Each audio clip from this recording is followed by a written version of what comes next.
I studied at a university in the northern part of the country.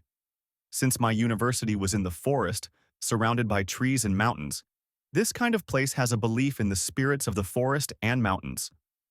I met 3 roommates, including me, and 4 people. 2 of them were from the north, and me and another person came from another province.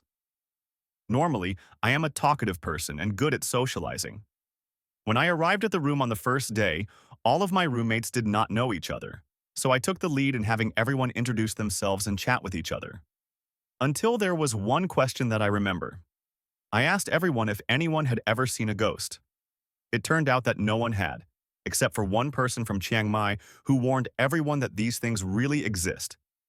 If you don't believe it, just stay still and don't be disrespectful. Nothing good will come of it. After that, we went our separate ways because the university had not started yet. We just came to get ready. My 2 friends went home. It was just me and one friend who was also from Bangkok who stayed with us on the first night. That night, before going to bed, I talked to my friends with a challenge. If there really were spirits or spirits, let them come out and see. These things were just mass hysteria that people thought up. It was nonsense. My friends scolded me at that time, telling me not to be so talkative. Why didn't you talk when you were alone? Why did you talk when he was around? After that, we went to bed.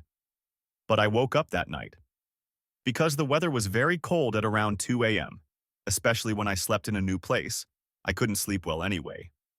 But I was surprised by one thing: why was the weather normal during the day but very cold at night? But I didn't suspect much.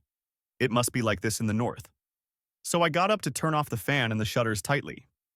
But at that moment, I was closing the shutters and looked down at my dorm. It was a forest. I was on the 4th floor. The dorm has 4 floors. There was a person standing behind the tree. A faint shadow, taller than a normal person. It was a big person with red eyes, turned to face me and pointed at me.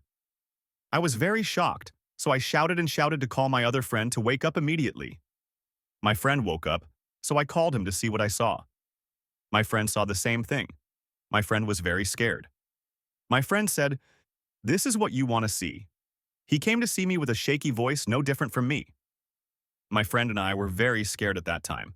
So I turned on the light in the room and prayed and apologized for being disrespectful. But suddenly I heard a voice saying, "No need to pray anymore." It made my hair stand on end and I was very scared. In the end, I stayed with my friend until morning and didn't sleep at all that night. After that night, I believed in this kind of thing. Because what my friends and I saw was definitely not an illusion. And no matter how we looked at it, it wasn't a person who pretended to be standing there in the cold and did that. And what was clear was the voice we heard. It was the voice of an old man. If it wasn't a ghost, then what was it? No one was pretending to be there at that time.